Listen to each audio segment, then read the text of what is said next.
Personal planets are the ones that are going to show up the loudest in your personality, in your life. They're the most, they have the most to say about who you are. Not that the other ones don't, they do, but these are just going to be louder.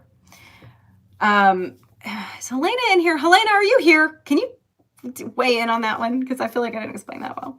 Okay, so the sun and the moon, we call them luminaries.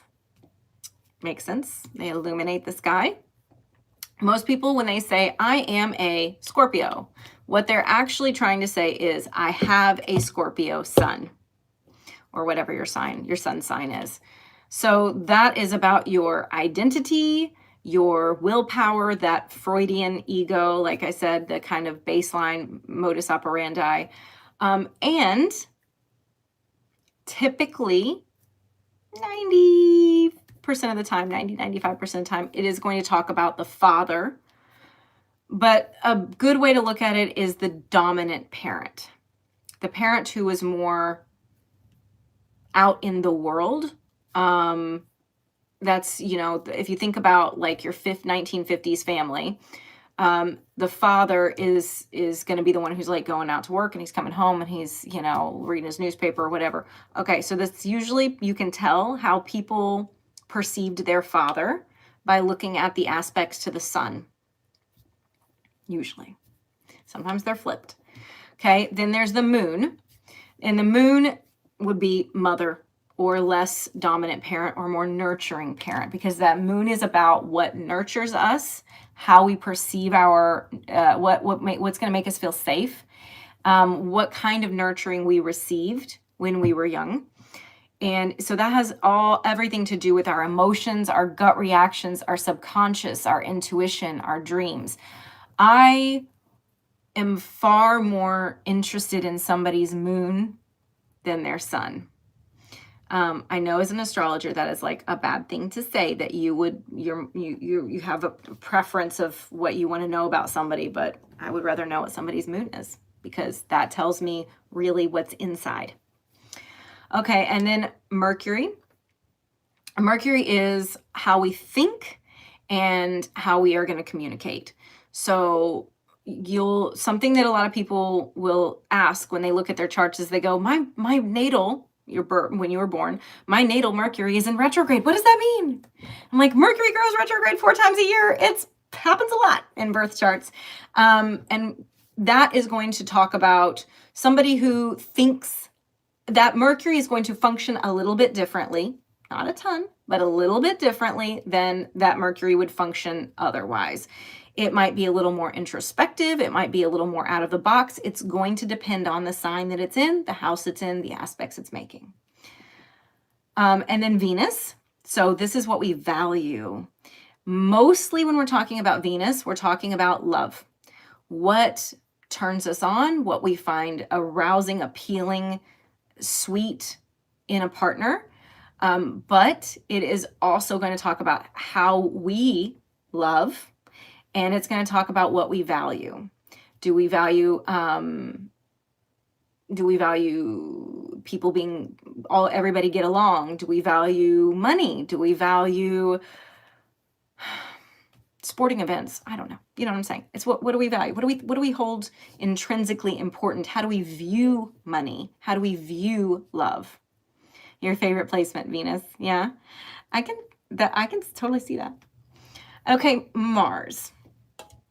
Now, I have a fun little saying about Mars. I wonder if anybody in here has ever heard my fun little saying about Mars and remembers it. If you do, tell me. Okay, so Mars is it's the engine in the car. So like the sun is going to say, this is who I am and this is what I want. And this is like how I'm going to show up, my personality. And then Mars is going to say, this is how I'm going to go get it. Mars is our drive. It's the engine. It's our ambition, or lack thereof. It is our energy. So, if you have a Mars in a particular placement that's not super get up and go, you might go towards the lazier side. Or if you have a Mars that's like all hyped up, you might have somebody who's full of energy and all over the place. It is passion. It is energy. It is what you're going to look at in a chart if you want to really know how somebody is going to perceive sex. Venus too.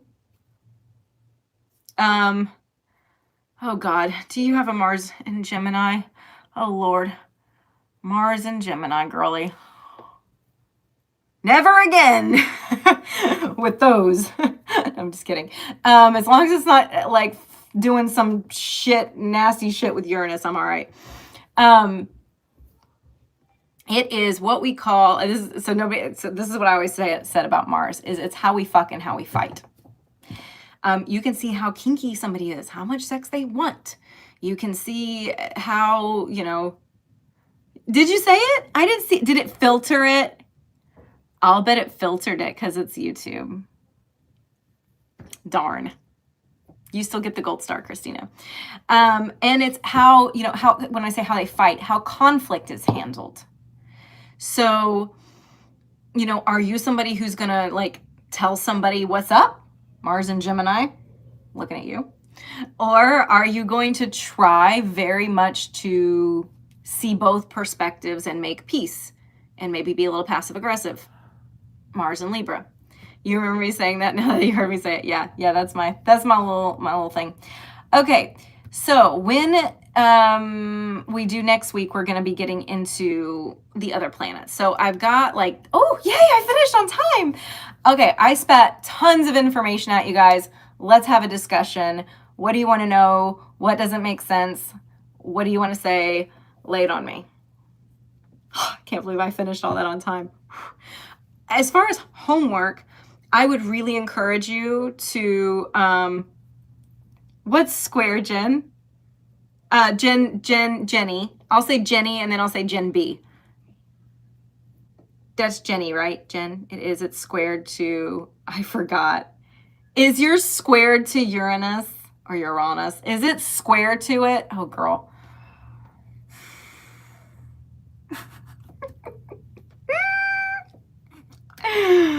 Okay. I love you anyway. We'll have to see how tight it is, how tight that square is. But I don't even know what I was going to say. That just totally threw me for a loop right there. I'm like, oh, God. All right. Questions, comments, concerns, whatever you guys want to say. Let's chit chat for a few. I'm a butt. I have to be careful when I get mad and open my mouth. But your self-awareness that's fantastic that you have self-awareness. It might be hard for you to figure out, let's not overdo things or where to apply your energy. Homework, I want some. Oh, yes. Homework, yes. Oh, yeah. Mars and Gemini, they will tear you a new asshole in 2 seconds flat. Absolutely. You don't want a fire Mars. No, it's not that that's better. It might have a little more oomph to it, but not necessarily. I mean, I have plenty of energy and I apply my energy very well. And my Mars is in Libra, but it's trine to Jupiter and it's an exact 0 degrees trine. Okay. So the homework is for you guys to go research more about each of the planets. Cause I gave you the tippy top of it. And I want you to understand, even though this looks like a shitload of information that we're going to be doing in this course, and it's still, there's stuff that I'm not going to be able to get into because astrology is so complex. I mean, I was talking to Helena a few days ago. She's like, are you going to include the decans or decanates? I'm like, I don't know that we are going to have time to go into all of that.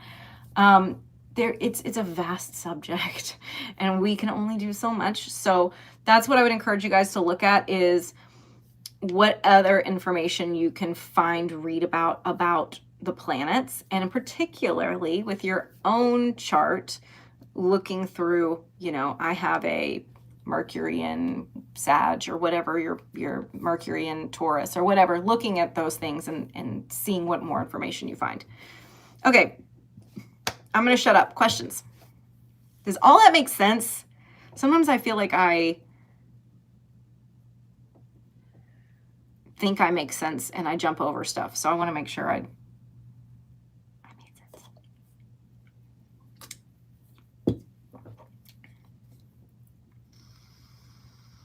The deca what now? Oh, cat, I love you so much. Decans.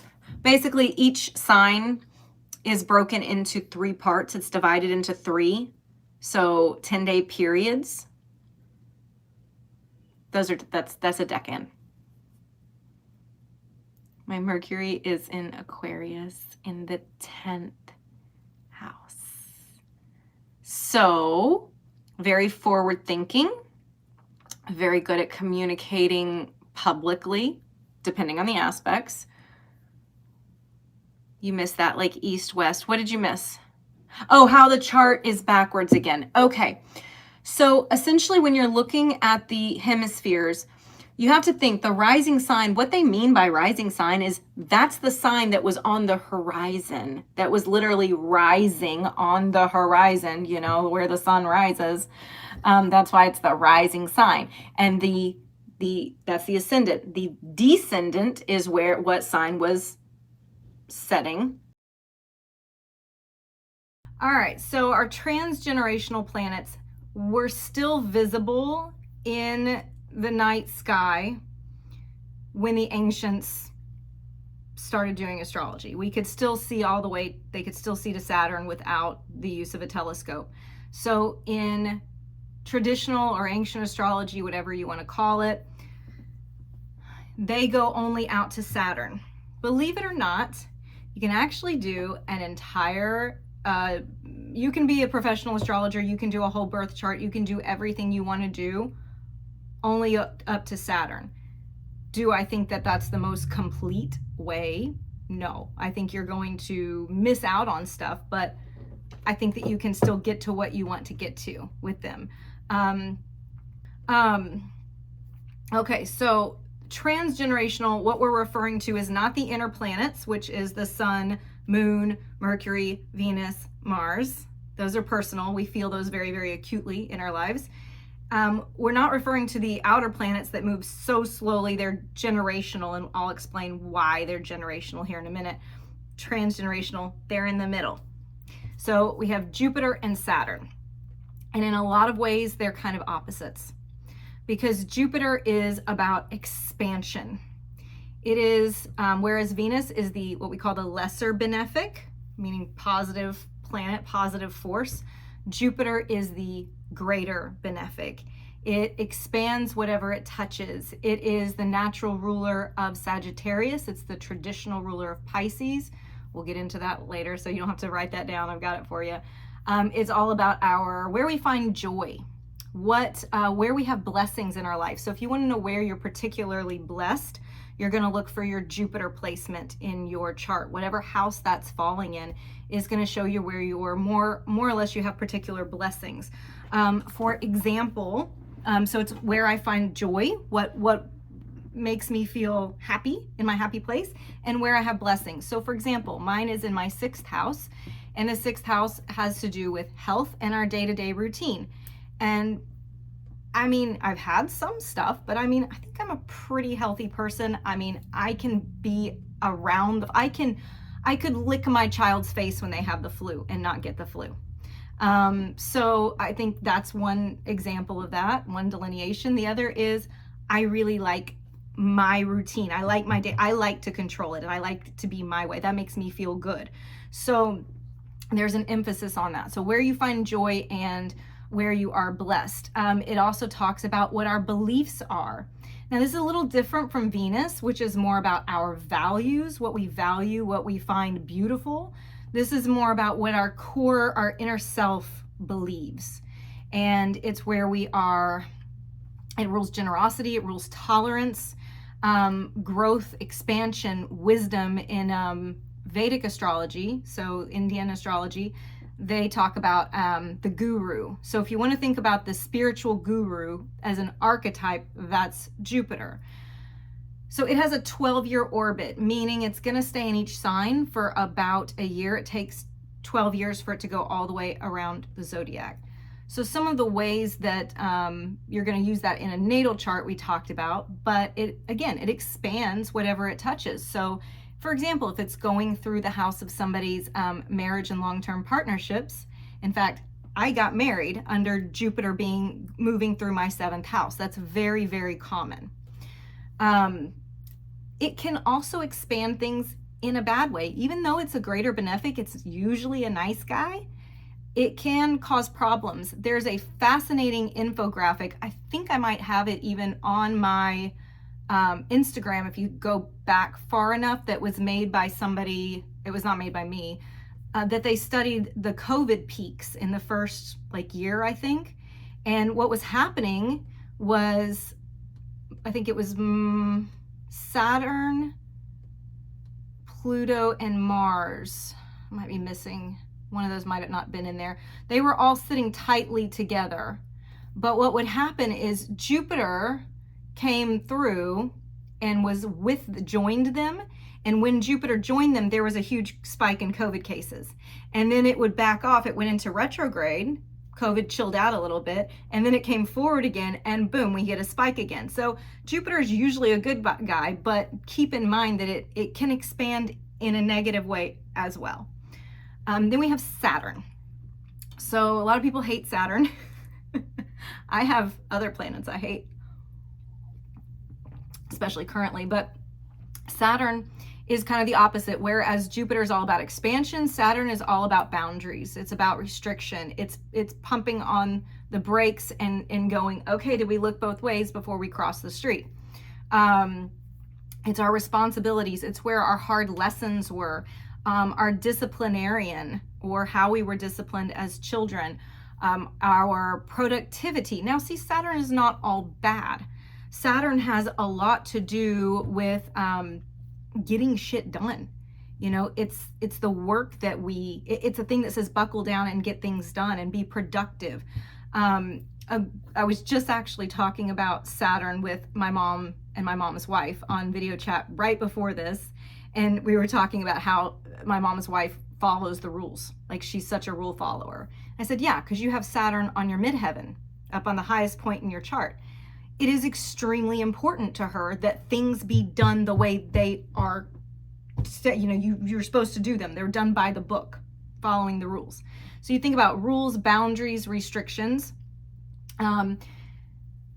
It's interesting too, because Saturn can sometimes show up in a birth chart as a dominant or authoritarian parent. So it can be like a very militant parent or like a grandfather. I think my chart is a really interesting example of this, and I'm kind of, since I can do screen share now, I kind of want to show you guys. Okay, so if you look down at the bottom, where you see the IC, do you guys all remember what the IC is on the chart? The very bottom point? It's right here, okay? So there's my IC down here, and then Saturn. You see Saturn right here. So since the MC is at 26 degrees, that means the IC is opposite at 26 degrees Scorpio. And there's my Saturn sitting right next to it. Okay, so here's how we apply this stuff.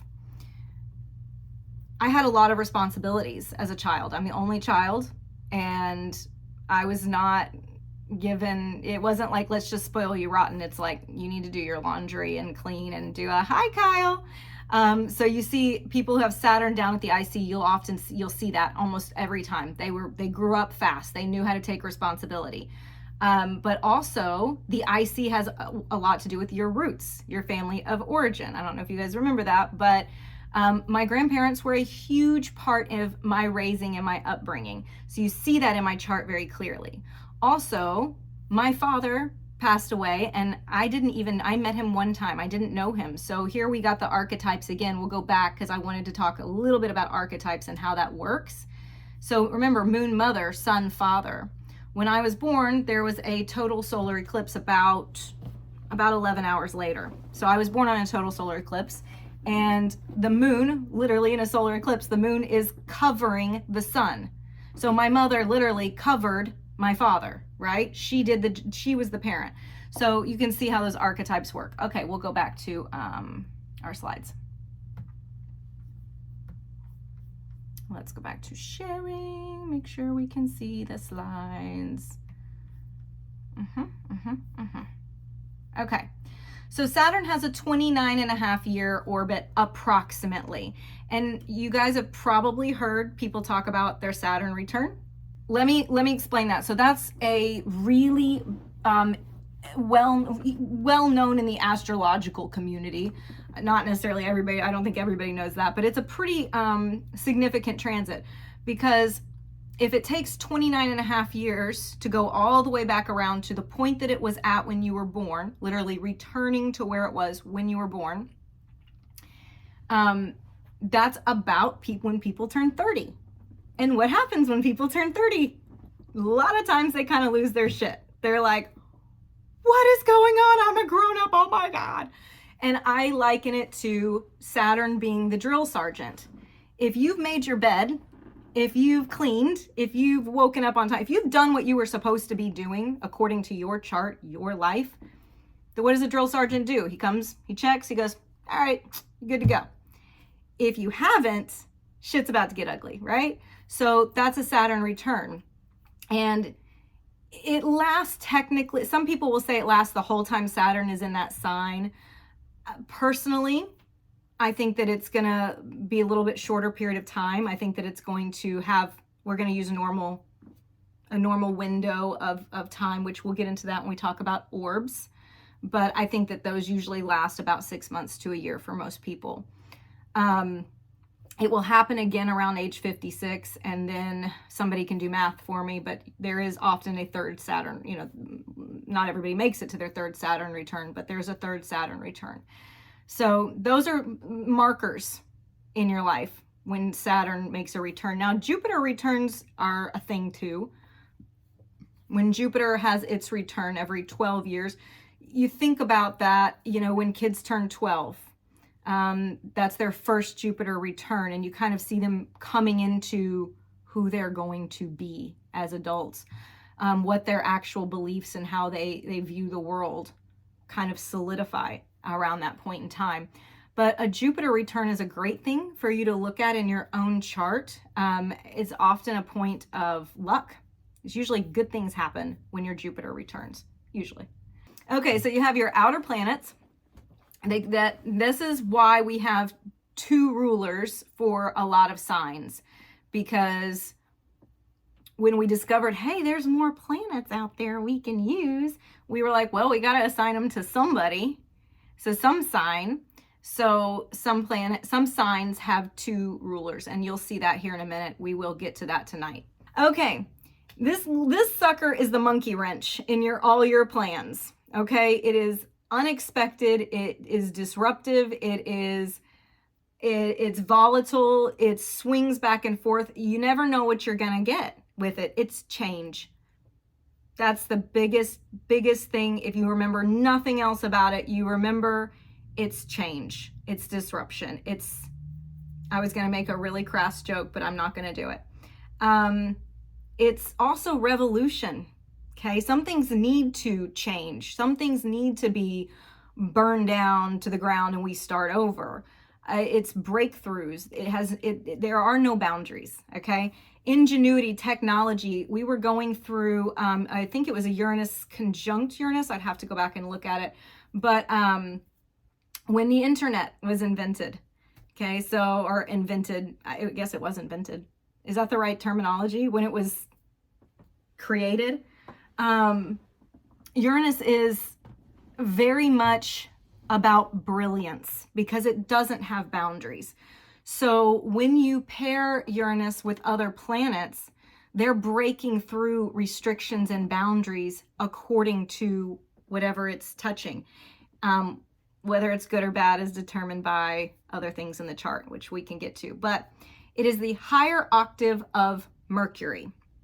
Remember, Mercury is about how we think and how we communicate. So if we have Uranus being the higher octave of that, it's like Mercury on crack. I mean, it doesn't really know how to stop. And I was going to make a great point about Uranus, and now I'm drawing a blank on it. So I'm going to go to Neptune, and hopefully it is going to, oh yes, Uranus opposition. That's what I was going to talk about.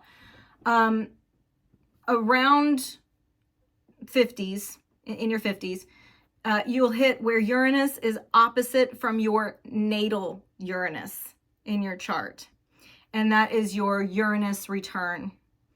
That's where people talk about that midlife crisis, that, oh my God, I'm reevaluating everything, I'm changing everything.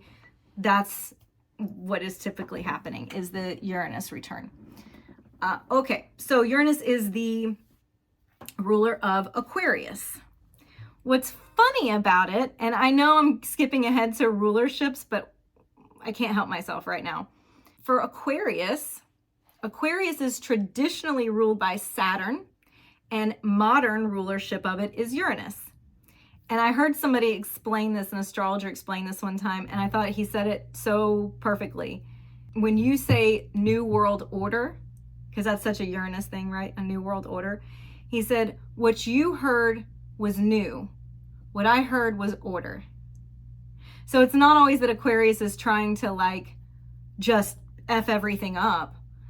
They want to F it up to make a better system, which is Saturn. Actually fits beautifully. Okay, that was an aside. Fun fact. Okay, Neptune.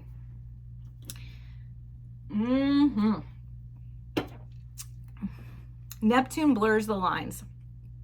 And Neptune, I think one of the best ways I've heard it ever explained is it refines everything. You can have good refinement or you can have bad refinement. Good refinement is like when a photographer takes a picture and they go and put it in Photoshop and they clean it up and it looks better than the original. It looks better than life. Art is a great example for Neptune. It can also refine things to the point that they're bad. For example, drugs, like not all drugs, but particular nasty drugs that like if you're doing them all the time and they're taking over your life, right? It has taken reality to a point that it doesn't even look like life anymore. It doesn't even look or feel or act like life now because we've blurred the lines so far past that it doesn't even resemble what we originally started with. So drug abuse is a Neptunian thing. A lot of very intuitive people, especially people who are very empathic, will have heavy 12th house or Neptune placements, or both. And a lot of them, a crazy amount of them have been or are currently drug addicts or substance abuse addicts, because you have this Neptune energy that can blur those lines so much. Are we going to use it for something that is constructive, like our intuition, or are we going to use it for something destructive? So it's your imagination, it's your intuition, it transcends what regular 3D life is. Oh, lies. That's what I was going to say. Lies. So just a funny thing to think about here, and I'll see if any of you guys grasp this. If you are looking for some indication in a chart that somebody is a liar, what planet would you pair with Neptune? Like Neptune in a hard aspect paired, we'll just say paired. What would you pair it with? Anyone? I believe in you all. One of the other planets we've gone over. It's a personal planet. Mars. Okay. It's not Mars. It's good. That's a good guess, but not Mars. Lies. Anybody else? We've narrowed it down some. Lying. Okay, I'll give you a clue. What do we need to do to lie? So communication, for me, it would be Mercury. Yes. Yep. And Gabby put it into Mercury. Exactly. Oh, sorry. Yep. So if you have a hard aspect, a hard contact between Mercury and Neptune, often you can get lying, dishonesty. Not always. We have to look at other things in the chart to verify that. But when I'm looking for somebody who's going to lie, that's going to be the first thing I'm going to see. What is their Mercury doing? Is it making contact with Neptune? It is the higher octave of Venus. It is a Venus-Neptune configuration most of the time. So it's the higher octave of Venus. Okay, big bad boy. Talk about Pluto. Whew. I get a little triggered right now talking about Pluto. How do you know it's heavy? Oh, heavily, you mean heavily aspected?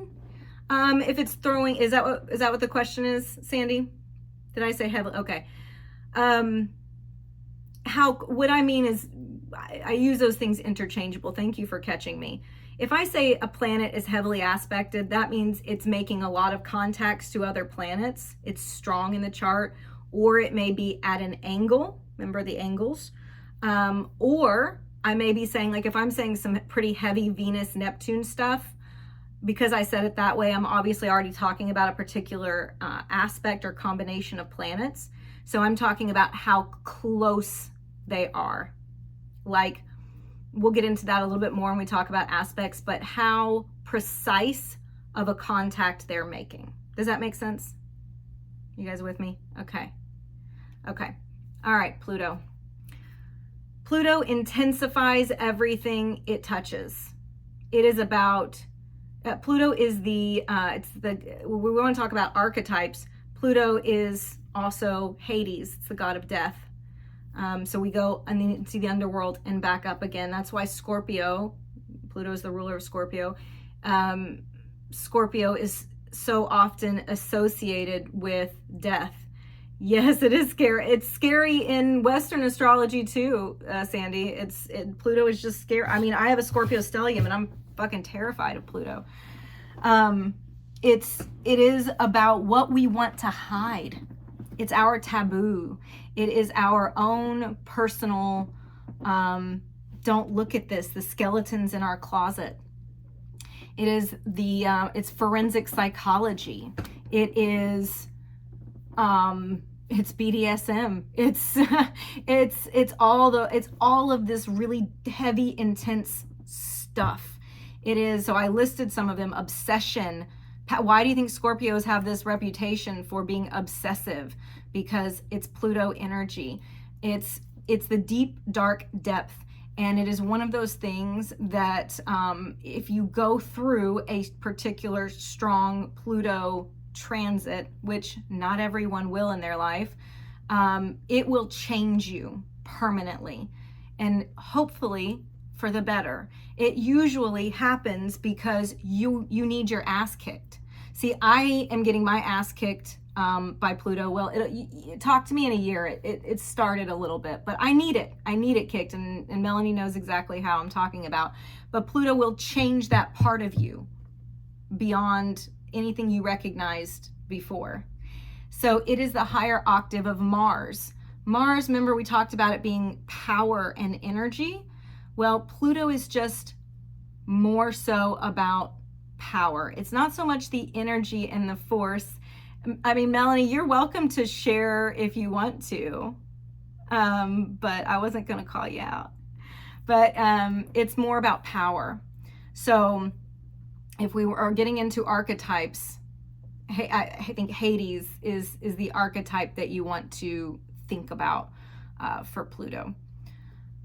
Okay, now we'll talk about orbits, how long it takes.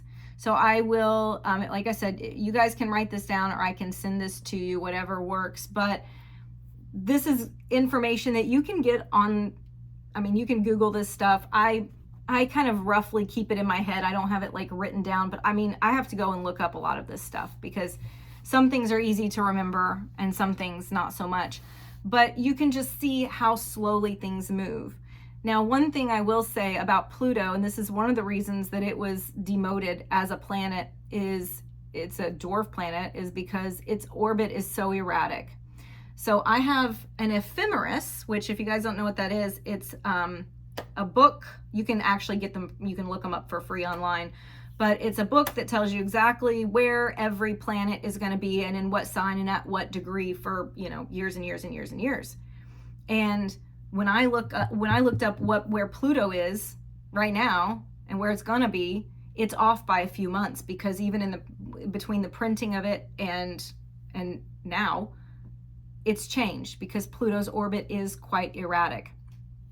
By the way, Almost, I'm trying to think. Yeah, everyone. Every everything except for the sun and the moon, every planet, let me specify that. Every planet goes retrograde at some point. So people talk about Mercury retrogrades all the time. Everything can go retrograde. So this is approximately how fast or slowly each one of them moves. So you think about it, there's 12 signs, 360 degrees in a chart. We have a 365 day year. So yeah, it makes sense. The sun, about a degree a day. Mercury and Venus orbit the sun very closely. They do kind of the same thing, but they have retrograde motion, but still they're going to be fairly close to the sun, and they are going to go about that as well. Once you get all the way out to Pluto, I mean, Pluto can stay in a sign for 11.5 to 30.5 years. This is why we call planets Uranus, Neptune, and Pluto generational, because it means everybody within that period of time is going to have them in that sign. That's why we call them generational planets, because they stay in it basically Gen X and Gen Y, Gen Z, they all are going to have that cluster, those planets in the same sign, because they take so long, which is why, let's not do that now. I don't want to confuse anyone. They're generational. They're generational. So when you're interpreting a chart and you want to say, well, my Venus is in blah, blah, blah sign, don't go into a whole thing about what sign somebody's Neptune is in. So what? Everybody's Neptune was in that whole year, and probably the years before it and the years after it, depending on what degree it's at. Okay, unfortunately, this is like not the clearest, and sorry, because it's kind of hard to see it, but hopefully you can read what it is. This is gonna be a big ass deal to you. I'm not gonna, to be very, very clear, you will not pay as much attention to exaltation, detriment, and fall. You will use rulerships every time you do a chart. If you're not doing a chart. So that is something that you are going to, like, when I tell you what to stick in the mental database, that's going to be, or put it up on a piece of paper where you can like see it all the time, because this isn't something you want to be digging through books. I can't remember what the ruler of this is. That's super duper important. This is where we determine a lot of things. We figure out what planet is the boss of the chart. This is where we figure out what is happening in empty houses. So remember, you guys are like, I have this house is empty, blah, blah, blah. I'm like, don't worry about it. I'll make it make sense. This is where it makes sense.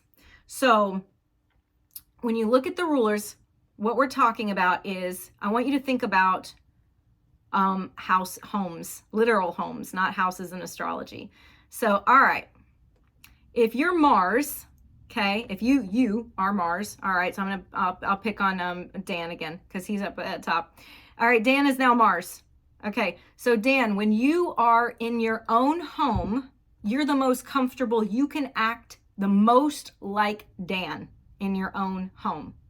Mars can act the most like Mars when it's in Aries, but also Scorpio, because it is the traditional ruler of Scorpio. If you go down a little bit, you'll see that. So Mars, ruler Mars, it rules Aries and it rules Scorpio. Here's a little joke I made up. I think it's funny. Nobody else thinks it's funny. It's fine. But if Mars is ruling, Mars is how we fight, right? It's our temper too. If Mars is ruling Aries, I'm going to say this traditional astrology. Traditional astrology, it rules Aries by day. It rules Scorpio by night. Don't worry about that. You don't need to know it. Probably won't forget it after I tell you this story though. How do you know when you've pissed off an Aries? You'll see that shit coming in the light of day, like just charging straight at you. How do you know if you've pissed off a Scorpio? Mars rules Scorpio by night. You won't know that you're hit until that shovel is in the back of your head and you're knocked out cold. That's a Scorpio pissed off. So it gives you the idea of how Mars can function a little bit differently, but it's still Mars. It's still doing Mars shit. So if Dan is Mars, he's the most comfortable in his own home. So that's like Mars being in We call it in domicile. So you're going to hear that word a lot, in domicile. That means it's in its home. It's a home sign, Aries and Scorpio. Okay, now, if Dan goes to his best friend's house or his mother's house or his whatever, somebody he's very close to, that's like the sun, okay? The sun is going to be treated like an honored guest in the sign of Aries. The sun is not at home in Aries. It can't function exactly how it wants to, but it can pretty much do whatever, it can do what it needs to do. It's going to act pretty well, pretty much like its true self, not well, but like its true self. Now, maybe you're going over to somebody that you've never met before, their home. And it's a little uncomfortable. It's a little awkward. They're not being mean, but it's just, it's that weird, like, okay, I've never been in your house before. That's like Venus going into Aries. Okay, Venus being in Aries. If Venus is in Aries, it's a little uncomfortable there. So Venus is so soft and sweet and sensual, and Aphrodite, right? That's the other name. Aries energy is like boom, boom, boom. Okay, so it's going to be a little uncomfortable there. Now, finally, we get Saturn. Okay, so if you go over to your enemy's house, that's going to be so uncomfortable. You like are not even going to want to like ask to use the restroom. You're not going to be able to function like your true self. And that's like a Saturn being in Aries. That's a planet being in its fall. So that's how all those are going to work. Ruler, exaltation, detriment, and fall. And you can go and look in your own chart and you can see, do I have any planets that are in rulership, any in exaltation, any in detriment, and any in fall? For me, for example, I have no planets in domicile. I have a lot in detriment and fall. You never know that like there's something wrong with you. You're like, oh, other people don't have a hard time with this, until like you look at it and then you ask somebody else and they're like, yeah, no, I don't have a hard time with that. That's being in detriment and fall. Now, like I said, there are planets that are signs that share rulerships. So Pisces, for example, traditional ruler is Jupiter. Modern ruler is Neptune. When you look at a chart and you're trying to decide, okay, for example, I have an empty house here. Which planet do I look to? Do I look to Jupiter, like for Pisces? Do I look to Jupiter or Neptune? The answer is both. You will look at both, and they will both tell you a story. So when we talked about, and we went over it a little bit, I think, but when we're talking about empty houses, so let me pull up a chart again so that this you fully understand, because this is a big question that people have when they see their chart and they go, oh my God, I have empty houses. Does that mean I'm never gonna have money, or I'm never gonna get married, or I'm never gonna this or that? This is my puppy's chart. But what you're gonna look at here is, okay, so he obviously loves people, because look at this. You remember we talked about the hemispheres and the quadrants? Do you see how he has most things over on the right side of his chart in his Western hemisphere? So there is a heavy importance on other people. It's not selfish, it's about you, not me. I know this is a dog. I'm just interpreting it as if it were a human. You can laugh at me if you want to. But for empty houses, you see, let me look here. You see here that you guys can all see me, right? So when I go click over here, yes? Are we still good when I do that? Yes. Okay, cool. All right, because I can't see you, so I want to make sure. So for example, we want to know what the chart ruler is. What planet is in charge of this person, dog, whatever, this chart? What planet is in charge? We're going to look at the ascendant. So you see this big bold line. This is the cusp of the ascendant. Yes, I know it's in Placidus. I messed up my settings earlier today, and I'm so mad at myself right now, but I'm not going to change it at this moment. So this is the beginning. This is the cusp. okay, of the ascendant, of the first house. This is the beginning of the first house. So what sign is at the beginning? Libra. So our ruler of Libra is Venus. So where is Venus? Here's Venus. Venus is in the 9th house. So that's going to tell us where a focus for this person, dog, chart, whatever, where a focus area is, the 9th house. This is where there's going to be a lot of the life lived out in a way that brings out the 9th house qualities. We're going to get there. And then we can see a little bit more about how exactly it's going to bring that out by what aspects it's making. And we haven't gotten to aspects, we haven't gotten to chart synthesis and all this. I'm just showing you guys how it works. So we see here, we've got a connection to Pluto. We've got a connection here to Saturn. So that's how it will function. Now, let's say we want to look at the 7th house. What's the ruler of the 7th house? Okay. Can anyone tell me what the ruler of the 7th house is here? So see here, the 7th house cusp. So look right here. The sign Aries, the ruler is Mars, right? Okay, so let's go back to this chart. Here's the cusp, the beginning of the 7th house. What sign is on the cusp of the 7th house? Well, that's Aries. That's Aries. So the ruler of the 7th house in this chart is Mars.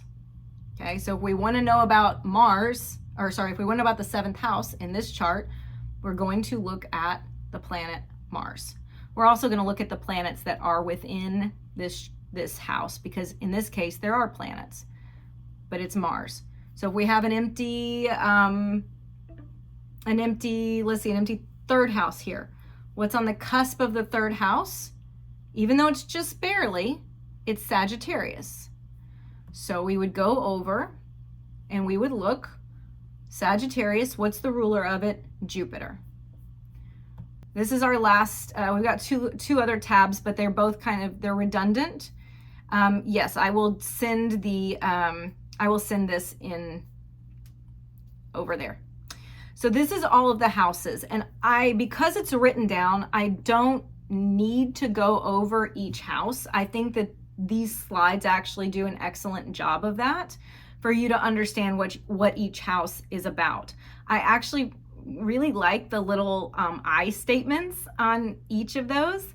So you can look over that later as well. And then I also have, I don't like how this had to happen here, but this particular wheel is from the Astrology podcast, and that is an excellent podcast if you can sit through 3 hours. I have to put Chris Brennan on 2 times speed and I still can't make it, but he follows traditional astrology. But if you want some real, in-depth, you're gonna feel like you're in school, but it's real astrology, not this dipshit stuff that most people are doing on YouTube, watch the Astrology podcast or listen to his podcast. But he's got a 3 hours and 12 minutes or something. I put the link in it if you guys want to listen to it, for his signification of the houses. He does go more by, like I said, traditional astrology, but it is such good information. So I put his little wheel here, and I also put the link to this.